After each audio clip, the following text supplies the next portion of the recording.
नमस्ते फ्रेंड्स, मैं खुशबू मिश्रा स्वागत करती हूं अपने चैनल खुशबू मिश्रा ब्लॉग में। कैसे हैं आप सब? मुझे कमेंट में जय माता दी ज़रूर लिखिएगा। और आज इस वीडियो में हम जानेंगे कि चंद्र ग्रहण के बाद हमें दान में क्या क्या करना है। तो बहुत सारी जानकारी आपको इस वीडियो में मिलेगी। इससे पहले अगर आपने मेरे चैनल को सब्सक्राइब नहीं किया है तो इसे सब्सक्राइब कर ले, बेल आइकन को ज़रूर प्रेस करें जिससे वीडियो की नोटिफिकेशन आप लोग के पास सबसे पहले पहुंचे। तो चलिए वीडियो शुरू करते हैं। चंद्र ग्रहण 8 नवंबर को शाम में 5:32 के बाद शुरू हो जा रहा है और यह 6:18 पर ख़त्म होगा। तो मान लीजिए ये 1 घंटे का ही हो रहा है। 5:30 से लेके 6:30 तक का 1 घंटा मान के हमें चलना है। तो उस चंद्र ग्रहण के बाद हम स्नान करते हैं। तो दान करना भी बहुत ज़्यादा ही ज़रूरी है। और इस बार 15 दिन के अंदर 2 बार ग्रहण लग चुका है। सूर्य ग्रहण लगा, उसके बाद चंद्र ग्रहण लगा है। तो ये उतना अच्छा तो नहीं है, लेकिन हम अपने तरफ से प्रयास करना चाहिए। चंद्र ग्रहण के समय भगवान का नाम हमें ज़रूर लेना चाहिए।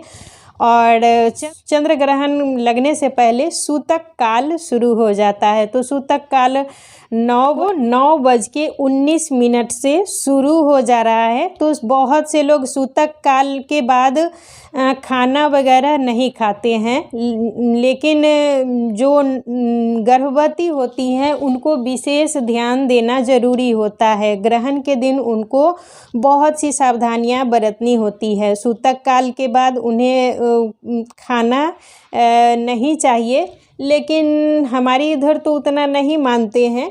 जब चंद्र ग्रहण लगता है उस समय ना खाना चाहिए, ना कुछ काटना चाहिए। होता है ना कि हम सब्जी वगैरह काटने बैठ जाते हैं, तो वो सब नहीं करना चाहिए।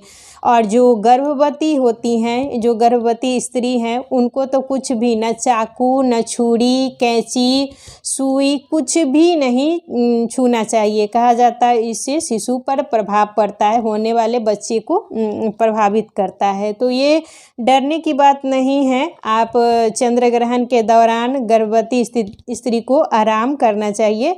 वो बैठे और कुछ भी जो काम होता है उस समय ना करे। तो 1 घंटा आपको बस कुछ भी नहीं करना है, भगवान का नाम लेना है। और सूतक काल तो सुबह से ही शुरू हो गया है 9:19 से। तो उस समय से पूजा पाठ जितना भी होता है वो बंद हो जाता है। और जो बहुत से लोग मानते हैं तो वो सूतक काल के बाद खाना वगैरह भी नहीं खाते हैं, लेकिन बहुत से लोग खाते हैं और चंद्र ग्रहण के दौरान ही नियम का पालन करते हैं। तो चंद्र ग्रहण के बाद जब हम स्नान कर लेते हैं तो पूरे अच्छे से किचन की सफाई भी कर लेनी चाहिए।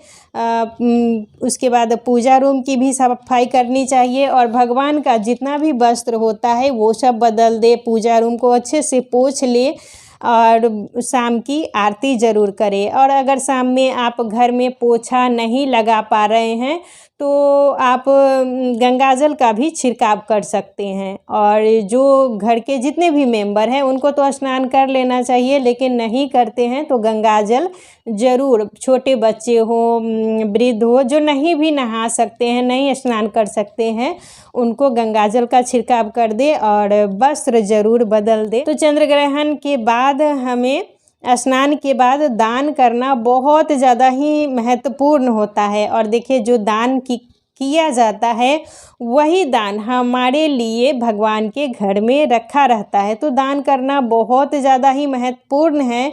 तो हमें किन किन चीज़ों का दान करना चाहिए? चंद्र ग्रहण के बाद हमें उजली वस्तु, सफ़ेद वस्तु का दान करना बहुत ज़्यादा ही महत्वपूर्ण बताया गया है। तो सफ़ेद वस्तु में ये चावल है, तो आप चावल का भी, चावल हो, आटा हो, जो भी हो आपके पास वो दान कर सकते हैं। और यहाँ देखिए, ये चावल हो गया, उसके बाद ये दाल है। तो सब आपके ऊपर है, आप जितना दान करना चाहते हैं, आप जितना सक्षम है। जैसी आपकी क्षमता है, ये नहीं कि हमारे पास नहीं है और हम बहुत सारा करने लगे। भगवान ने आपको जैसा बनाया है, जिस लायक है उसी अनुसार आप दान कीजिए।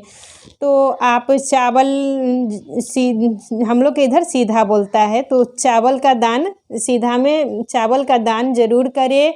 और ये दाल हो गया, तो दाल भी आप कोई सा भी दाल ले सकते हैं। और ये हो गया गोभी। तो अभी ये सीजनली सब्जी है, और आपके पास और कोई सब्जी हो तो वो सब भी दान कर सकते हैं। गोभी हुआ और आलू भी साथ में दान करना चाहिए। और ये हल्दी हो गया, तो हल्दी का भी दान करना है। और कुछ पैसा ज़रूर आप दान करें, जितना आपके पास जो सक्षम हो, जितना आप दान कर सकते हैं। 5 रुपया हुआ, 10 रुपया हुआ, 20 रुपया, आप जितना सक्षम है उतना ही दान करें। और साथ में आप चाहें तो नमक भी दान कर सकते हैं, क्योंकि हम लोग तो कोई जो व्रत होता है उसके बाद दान में नमक ज़रूर देते हैं, तो दान में नमक भी ज़रूर रखना चाहिए। देखिए, हम सब कुछ तो दान कर रहे हैं, तो साथ में हम नमक का दान करेंगे, तभी तो कोई कुछ बना के खा भी सकता है। और ये नहीं कि बस इतना सा दान कर दिए, एक आदमी के खाने लायक ज़रूर दान करना चाहिए। और जितने भी घर के मेंबर हैं, तो वो 2 मुट्ठी चावल नहाने के बाद ज़रूर दान करें। ज़्यादा नहीं, बस 2 मुट्ठी चावल दान करके और फिर पंडित जी को दे दें, या कोई अगर मिले गरीब तो उनको ज़रूर ही देना चाहिए। और अगर आपके पास पंडित जी अगल बगल में नहीं मिल रहे हैं, तो आप पैसा का ही दान कर दीजिए। जितने भी घर के मेंबर हो, तो वो कुछ कुछ पैसा दान करके और आप मंदिर में दे सकते हैं। चंद्र ग्रहण के बाद हमें स्नान करना है, पूरे घर में शुद्धिकरण करनी है, गंगाजल का छिड़काव करना है। और शाम के समय आप झाड़ू वगैरह नहीं लगाइएगा, क्योंकि चंद्र ग्रहण तो 6:19 के बाद ही ख़त्म हो रहा है, तो उस समय आपको झाड़ू नहीं लगाना है, पोछा आप लगा लीजिएगा।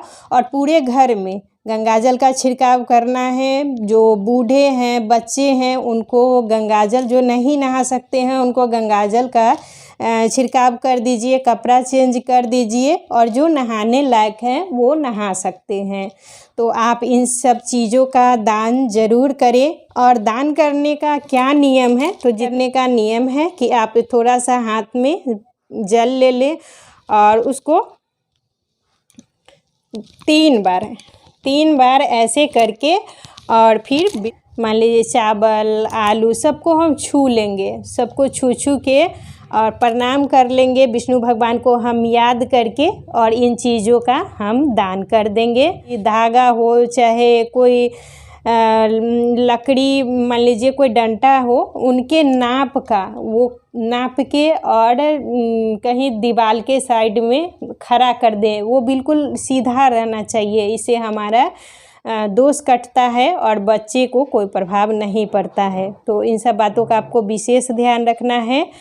आशा करती हूँ, उम्मीद करती हूँ इस वीडियो से आपको बहुत सारी जानकारी मिली होगी। फिर मिलूँगी नए वीडियो में, तब तक के लिए नमस्कार।